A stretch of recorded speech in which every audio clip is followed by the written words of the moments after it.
Turabasuhuje bakunzi ba Iwacu News 24. Twongeye kubaha ikaze ngo tubagezeho bimwe mu biri kuvugwa hirya no hino mu isi. Turababwira ko leta ya Repubulika Iharanira Demokarasi ya Kongo yemeye ko FARDC idashoboye ndetse Wazalendo idashobotse. Perezida wa Malawi Goita yavuze ko abagabye ibitero Bamako bose bazicwa. Mu gihugu cya Uganda, Muhozi yavuze ko bazafata ubutegetsi nyuma ya Museveni kandi ko ari uburenganzira bahawe n'Imana. Amerika igiye gukora pasiporo iriho ifoto ya Donald Trump. Umwami Charles wa gatatu yacyuriye Donald Trump ko Ubwongereza butabagoboka ubu bari kuba bavuga Igifaransa. Muhawe ikaze ngo tuyarambure. Iyi ni Iwacu News 24. Ngende Mutesi Gloria. Leta ya Repubulika Iharanira Demokarasi ya Kongo yemeye ko FARDC idashoboye, Wazalendo nayo idashobotse. Raporo y'ubusesenguzi yateguwe n'inteko nshingamategeko ya Repubulika Iharanira Demokarasi ya Kongo nyuma yo kuganira n'abaminisitiri bafite aho bahuriye n'umutekano w'igihugu igaragaza ko igisirikare cya FARDC kidashoboye kurinda igihugu bitewe n'ibibazo bicyugarije birimo imyitwarire mibi, gukoresha intwaro zishaje no gucengerwa na ba maneko.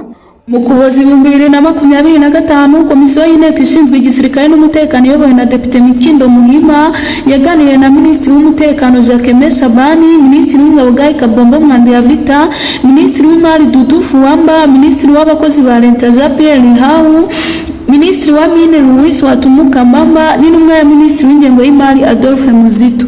Wa 28 Mata 2026, ikinyamakuru Jeune Afrique cyatangaje ko ibiganiro byari bigamije gusuzuma ubushobozi bwa FARDC n'izindi nzego zishinzwe umutekano w'igihugu nyuma y'ihuriro AFCM 23 rifasha ibice byinshi byo mu ntara ya Kivu y'Amajyepfo biri mu kibaya cya Ruzizi biri mu mujyi wa Uvira.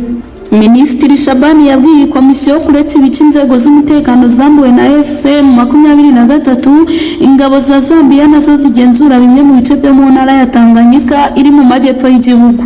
Uyu muyobozi yavuze ko umutekano w'igihugu n'ubumwe bw'abanyekongo biri mu kaga, agaragaza ko nihadafatwa ingamba zikomeye ziteguye neza kandi zihuse ibintu bishobora kuzamba mu gihugu hose kandi ko bizahungabanya politiki, imibereho y'abaturage n'ubukungu muri rusange. Minisitiri Shabani yagaragaje ko abashinzwe umutekano boherezwa nabi mu bice bitandukanye, agaragaza ikibazo cy'intwaro zikomeje kunyanyagizwa mu bice bitandukanye by'igihugu. Ruswa yahawe intebe muri izi nzego kandi ko inzego zimwe na zimwe z'umutekano zacengewe na ba maneko. Yagize ati gutsinda intambara muri Kivu y'Amajyaruguru na Kivu y'Amajyepfo bisaba guhuza ingamba za diplomasi, ubutasi, igisirikare n'ubukungu. Ashimangira ko urwego rw'umutekano rwa Repubulika Iharanira Demokarasi ya Kongo rukwiye kuvugururwa muri rusange, FARDC ikibandwaho. Perezida w'iki gihugu Felix Tshisekedi amaze igihe yaremereye buri musirikare woherejwe ku rugamba ishimwe ry'amadolari 320 buri kwezi. Abagenerwa bikorwa bari abasirikare 180, ariko amakuru yatanzwe muri iri sesengura agaragaza ko aya mafaranga ataratangira gutangwa. Minisitiri Fuamba yasobanuye ko nyuma y'urupfu rwa General Major General Peter Chirimwami Nkuba wayoboraga intara ya Kivu y'Amajyaruguru rwabaye muri Mutarama 2025, Wazalendo yagaragayemo akavuyo kenshi. Ahamya ko umusirikare yari ingenzi mu miyoborere ya Wazalendo. Nubwo bimeze bityo, Minisitiri Mwandiyavita we yagaragaje ko Wazalendo ari igisubizo cyiza mu kurwanira igihugu kandi ubufatanye buri hagati y'ihuriro na FARDC bukwiye kuguma uko buri aho kurikoresha nk'urwego rwa leta. Icyakoze hakaba amavugurura atuma ryubahiriza uburenganzira bw'ikiremwamuntu. Minisitiri Mwandiyavita yagaragaje ko mu gihe intambara izaba irangiye abarwanyi ba Wazalendo bazarambika intwaro hasi basubizwe mu buzima busanzwe. Hari bamwe bagaragaje ko batazemera kuba mu buzima bwa gisivile, basaba kwinjizwa mu nzego z'umutekano w'igihugu. Muri Mali, Perezida Assimi Goïta yavuze ko abagabye ibitero Bamako bose bazicwa. Imitwe yagabye ibitero mu bufatanye bwa GNM na FRA irwanira ubwigenge bw'agace ka Zwadi bateye ibigo bikomeye bya gisirikare Bamako no mu majyaruguru y'igihugu, banirukana ingabo z'Abarusiya mu mujyi wa Kita. Perezida wa Malawi Goita kwa 28 Mata 2026 yasuye ibitaro bakomerekejwe n'ibitero byo kwa 25 Mata barimo, anihanganisha umuryango wari Minisitiri w'ingabo General Sadio Kamara wishwe n'ibi bitero. Ni ijambo rigufi ryanyuze kuri televiziyo mu ijoro rivuga ko ingabo ziri mu bikorwa byo kurwanya iyo mitwe yitwaje intwaro kandi ibikorwa birakomeza kugeza igihe imitwe yose iranduwe burundu. Amashusho Jinimu yashyize hanze yagaragazaga ko ibitero byagabye bigamije kwihorera ku bya drone ingabo za leta ziheruka kugaba kuri uyu mutwe. Umuvugizi w'uyu mutwe Bina Diarra yavuze ko umurwa mukuru Bamako wagoswe n'abarwanyi bawo ndetse nta byinjira cyangwa ibisohoka. Ati guhera uyu munsi Bamako irafunze ku bava mu mpande zose. Mu mwaka ushize uyu mutwe wa Jinimu wahagaritse ibikomoka kuri peteroli ntibyashobora kwinjira i Bamako kugeza mu minsi mike ishize bitegura kugaba ibitero. France 24 yanditse ko Uburusiya bwahamije ko imitwe yitwaje intwaro iri kwisuganya nyuma y'uko ingabo z'Uburusiya zifatanyije kurizamo umugambi wo guhirika ubutegetsi no gufata bimwe mu bikorwa remezo by'ingenzi. Mu gihugu cy'u Burundi umwuka mubi ututumba mu ngabo watumye Ndashimiye akura intwaro zikomeye i Bujumbura. Igisirikare cy'u Burundi cyatangiye kwimura intwaro mu bigo bya gisirikare i Bujumbura kizijyana ahakorera batayo ya 3 mu mujyi wa Gitega, ahanini bishingiye ku mwuka mubi uri mu ngabo z'igihugu. Hashize iminsi mike Perezida Ndayishimiye yakoze impinduka mu miyoborere y'ingabo z'u Burundi, aho yakuyeho wari umuvugizi w'ingabo Brigadier General Gaspard Baratuza n'uwari ushinzwe ibikoresho bya gisirikare Colonel Ernest Musaba amusimbuza Colonel Thierry Kabura. Ubwo intwaro z'u Burundi zo mu kigo cya gisirikare cya Musaga zaturikaga, wari umuvugizi w'ingabo yavuze ko byatowe n'umuriro w'amashanyarazi, ariko nyuma Perezida Ndayishimiye arabivuguruza avuga ko nta mashanyarazi yahabaga. Nyuma y'iminsi 2 gusa Colonel Kabura ashyizwe muri izi nshingano, Perezida Ndayishimiye yamutegetse kwimura intwaro z'ingenzi zikavanwa i Bujumbura. Kwa 24 Mata hagaragaye amakamyo ya gisirikare 50 atwaye ibikoresho byavaga mu kigo cya gisirikare cya Muha na Muzinda muri Bujumbura no muri brigade ikoresha intwaro ziremeye ya Mwaro, byose bijyanwa mu kigo gikoreramo batayo ya 3 y'abakomando cya Gitega. Ni nyuma y'ukwezi ububiko bw'intwaro mu kigo cya gisirikare Bujumbura buturitse bugahitana abantu barenga 13 ndetse ibintu byinshi bikangirika. Ibikorwa byo kwimura intwaro abasesenguzi basanga atari ukwimura intwaro kubera impamvu z'umutekano, ahubwo harimo n'ibibazo by'ubwumvikane buke hagati y'ingabo. Ibivugwa n'aba basesenguzi ahanini bishingira ku mwuka mubi uri hagati ya Perezida Ndayishimiye n'umugaba mukuru w'ingabo z'u Burundi. Mu bindi bitera umwuka mubi harimo ibikorwa byo kohereza ingabo mu burasirazuba bwa Repubulika Iharanira Demokarasi ya Kongo mu ntambara ingabo za leta zihanganyemo na AFC mu 23. Bamwe mu bayobozi b'ingabo mu Burundi bavuga ko intambara barwana ishingiye kuri politike, ibatwara amafaranga n'ubuzima bw'abasirikare, bituma umujinya urushaho kwiyongera.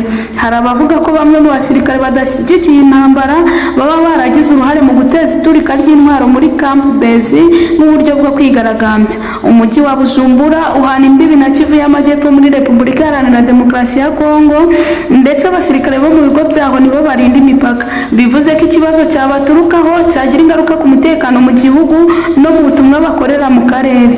Umwe mu basesenguzi yavuze ko kwimura intwaro ziva i Bujumbura z'iki Gitega ari ukuvana intwaro ziremereye mu maboko y'ingabo atizeye. Mu gihugu cya Uganda, Muhozi yavuze ko bazafata ubutegetsi nyuma ya Museveni, avuga ko ari uburenganzira bahawe n'Imana. Umugaba mukuru w'ingabo za Uganda zirwanira ku butaka ndetse akaba umuhungu wa Perezida Yoweri Museveni, Muhozi Kainerugaba yongeye guteza impaka ku mbuga nkoranyambaga nyuma yo gutangaza ko nabo bafatanyije bazafata ubutegetsi bwa Uganda nyuma ya Museveni. Mu butumwa yashyize ku rubuga rwa X, Muhozi yagize ati nyuma ya Museveni tuzafata ubuyobozi bw'igihugu, ibyo si uburenganzira twavukanye gusa ahubwo n'uburenganzira twahawe n'Imana, ntibizabura kuba kandi ntituzigera twikura kuri iyo nshingano. Reka turebe abazashaka kurwanya ubushake bw'Imana ishobora byose. Ayo magambo yongeye gukurura impaka muri Uganda no mu karere, cyane cyane kubera ko Muhozi amaze igihe avugwa nk'ushobora kuzasimbura se ku butegetsi. Aya magambo kandi yakurikiye ubundi butumwa Muhozi yari amaze iminsi ashyira ku rubuga rwa X agaruka ku Rwanda, aho yavuze ko u Rwanda ari igihugu cy'abacwezi b'ibihangange ndetse ko ari abarwanyi badafite ubwoba. Nubwo amagambo ya Muhozi akunze guteza impaka muri Uganda no hanze yayo, yakomeje kugaragaza ubucuti afitanye n'u Rwanda ndetse no kuba akunze gushimagiza Perezida Paul Kagame n'Abanyarwanda mu butumwa anyuza ku rubuga rwa X. Amerika igiye gukora pasiporo ziriho ifoto ya Donald Trump. Minisiteri y'Ububanyi n'Amahanga ya Leta Zunze Ubumwe za Amerika yatangaje ko vuba hazakorwa pasiporo zizaba zirimo ifoto ya Perezida Donald Trump mu rwego rwo kwizihiza isabukuru y'imyaka 250 iki gihugu kimaze kibonye ubwigenge. Umuvugizi w'iyi minisiteri Tommy Pigoti yasobanuye ko ibi bitavuze ko pasiporo zose zizagaragaramo ifoto ya Trump, ariko umubare w'iziteganyirijwe iki gikorwa nturamenyekana. yagize ati mu gihe Amerika yizihiza isabukuru y'imyaka 250 muri Nyakanga, Minisiteri y'Ububanyi n'Amahanga iri kwitegura gusohoza umubare muto wa pasiporo zahariwe ibi bihe. Yasobanuye ko nubwo ifoto izashyirwa muri pasiporo y'isabukuru, umutekano w'aka gatabo uzakomeza kubanayegayezwa ku buryo ntabashobora kuyigana. Amerika iteganya gutangira gutanga izi pasiporo muri Kamena 2026 nk'izisanzwe zizatakaza agaciro nyuma y'imyaka 10. Mu yandi makuru, umwami Charles wa gatatu w'Ubwongereza yabwiye Perezida Donald Trump wa Leta Zunze Ubumwe za Amerika ko Abongereza batagoboka Abanyamerika bose baba bavuga Igifaransa. Yamuhaye ubutumwa ubwo bari mu musangiro kwa 28 Mata 2026 nyuma y'amezi 3 avuze ko Amerika idatabara Uburayi mu ntambara ya kabiri y'isi bwari gutsindwa n'Ubudage bwa Adolf Hitler bukajya buvuga Ikidage n'Ikiyapani. Muri Mutarama 2026, Trump wari mu nama y'ihuriro mpuzamahanga ry'ubukungu yabereye mu Suwisi yabwiye Abanyaburayi ati nyuma y'intambara twatsinze cyane, iyo hatabatwe mwari kuba muvuga Ikidage wenda n'Ikiyapani gikeya. Trump yari yababajwe n'uko ibihugu byinshi by'Uburayi byari bikomeje kwamagana umugambi yari afite wo gufata ku ngufu ikirwa cya Greenland kigenzurwa n'ubwami bwa Denmark ku mpamvu y'isi z'umutekano n'ubukungu. Umwami Charles wa gatatu yasubije amaso inyuma yibutsa Trump ko Ubwongereza n'Ubufaransa byahanganiye gukoloniza umugabane wa Amerika mbere y'uko Leta Zunze Ubumwe za Amerika zibona ubwigenge mu myaka 250 ishize. Yabwiye Trump ko Abongereza bagize uruhare mu kubona ubwigenge bwa Amerika, naho ubundi ngo iyo bitaba ibyo Abanyamerika bari gutegekwa n'Abafaransa, ubu bakaba bavuga Igifaransa. Yagize ati Bwana Perezida uherutse kuvuga ko iyo hataba Amerika ibihugu by'Iburayi byari kuba bivuga Ikidage. Reka mvuge ko iyo hataba twe mwari kuba muvuga Igifaransa. Igice cyo mu burasirazuba bw'ingoro ya Perezida wa Amerika White House cyarasenwe kugira ngo hubakwe icyumba cy'inama kinini kizatwara miliyoni 400 z'amadolari. Umwami Charles wa gatatu yabwiye Trump ko yamenye iby'uyu mushinga ariko nta Abongereza bafasha Amerika kuko bagerageje gutanga ubufasha mu kuvugurura iyo ngoro mu 1814. Ati mwihangane mbabwire ko twebwe Abongereza rwose twagerageje kuvugurura imyubakire ya White House mu mwaka wa 1814. Umwami yakomozaga ku gitero ingabo z'Abongereza zagabye kuri Washington tariki ya 24 Kanama 1814 zigasenya bikomeye White House yitwaga President's House n'izindi nyubako z'ubuyobozi. Abongereza bagabye iki gitero bihorera ku ngabo za Amerika nazo zateye umujyi wa Toronto witwaga York muri Canada zigatwika ibikorwa remezo byinshi. Amakuru yacu nahangaha tuyasoreje, reka mbashimire mwe mwese twabanye. Ibiganiro nk'ibi ngibi byo nakagaruka hano kuri Iwacu News 24 naho utaha.